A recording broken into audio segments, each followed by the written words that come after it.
Hola todos!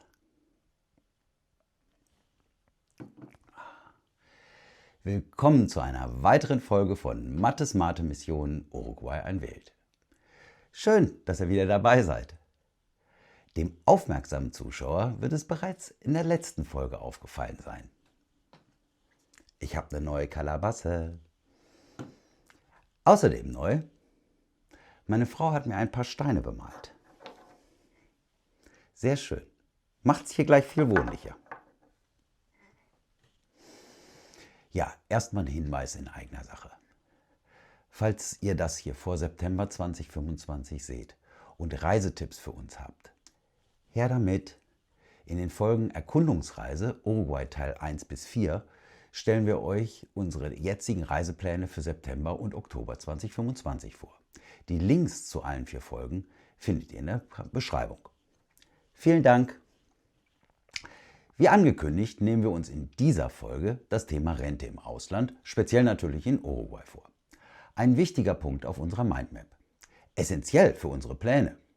Wir wandern zwar erst 2029 aus, dennoch finden wir, dass gerade Essentielles frühzeitig und rechtssicher klar sein muss, um verlässlich planen zu können.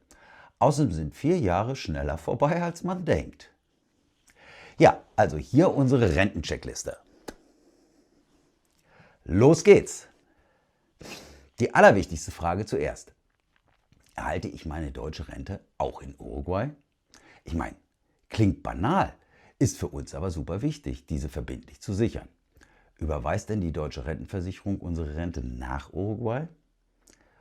Und was ist dafür nötig? Und überweist die Rentenversicherung nur auf mein deutsches Konto oder auch direkt auf ein uruguayisches Konto? Na, unsere Recherchen haben ergeben, ja, die deutsche Rentenversicherung überweist Rentenzahlungen auch nach Uruguay. Besonders gut für uns, Deutschland hat mit Uruguay ein Sozialversicherungsabkommen geschlossen. Das regelt solche Dinge seit 2015.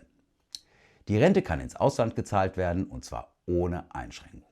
Allerdings sollte man bei einem Kontowechsel idealerweise 5 Monate vorab den bei der deutschen Rentenversicherung anmelden, um einen reibungslosen Ablauf zu gewährleisten. Die scheinen dann nicht die schnellsten zu sein. Des Weiteren drängt sich die Frage auf, wie und wo wird meine Rente denn überhaupt versteuert? Muss ich die deutsche Rente, die mir nach Uruguay überwiesen wird, in Deutschland oder in Uruguay versteuern? Oder, Albtraum, erheben beide Länder Steuern drauf? Nun, soweit wir zu wissen glauben, gibt es ein Doppelbesteuerungsabkommen zwischen Deutschland und Uruguay. Dieses verhindert die Doppelbesteuerung. Also, Albtraum schon mal nicht. Nach diesem Abkommen wird die deutsche staatliche Rente in Deutschland versteuert, auch wenn man in Uruguay lebt. Bei unserer Recherche haben wir allerdings verschiedene offizielle Informationen erhalten, wie hoch die Besteuerung ist und ob eine Steuererklärung jetzt in Deutschland nötig ist. Jetzt sind wir etwas verunsichert, daher die Frage an euch. Hallo Community! Versteuert mich Deutschland jetzt mit 10% und ich muss keine Steuererklärung machen? Oder werde ich nach Abgabe einer Steuererklärung in Deutschland besteuert? Wer kann hier weiterhelfen und hat hier Fakten? Nun, beziehe ich im Alter ja nicht nur die gesetzliche Rente. Mein Arbeitgeber und ich haben gemeinsam für meine betriebliche Altersvorsorge gespart. Das ist super, wirft allerdings ganz neue Fragen auf. Betriebsrente? Was ist damit? Kann die Betriebsrente auch auf ein Konto in Uruguay gezahlt werden?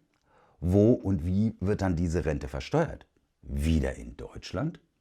Nun, laut des Doppelbesteuerungsabkommens werden die Leistungen aus der betrieblichen Altersvorsorge in der Regel in Uruguay versteuert. Das ist also anders als bei der staatlichen Rente. Ob die Zahlung problemlos läuft, hängt aber vom spezifischen Vertrag ab. Das muss ich also direkt mit meinem Arbeitgeber klären. Das kommt auf die To-Do-Liste. Ja, und ob wir von meiner bzw. unserer Rente den Ruhestand in Uruguay finanzieren können, das werden wir nach unserer Erkundungsreise im Oktober sicher besser einschätzen können. Die Recherchen zu Anschaffungs-, Bau- und Lebenshaltungskosten laufen parallel. Werfen wir jetzt nochmal einen Blick auf die Checkliste. Wir haben schon ein paar wichtige Antworten gefunden. Überweisung klappt. Check. Steuern in Deutschland zahlen? Jo. Gleichzeitig bleiben noch einige Details zu klären. Auch bezüglich der Betriebsrente. Ja, was meint ihr dazu? Haben wir wichtige Fragen vergessen? Habt ihr Erfahrungen mit der deutschen Rente, gesetzlich oder betrieblich, in Uruguay gemacht? Speziell bei der Betriebsrente. Wie lief das bei euch mit Auszahlung und Besteuerung? Schreibt uns eure Tipps und Erfahrungen in die Kommentare. Das hilft uns riesig weiter.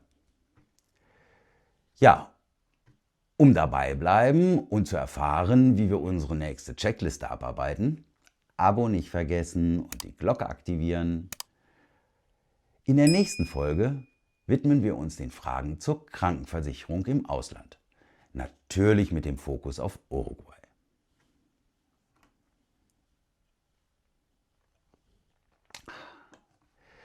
Ja, das war's für heute mit der Rentenmate-Mission. Hasta la próxima zur nächsten Mission. Que les vaya bien und auf Wiedersehen. Tschüss.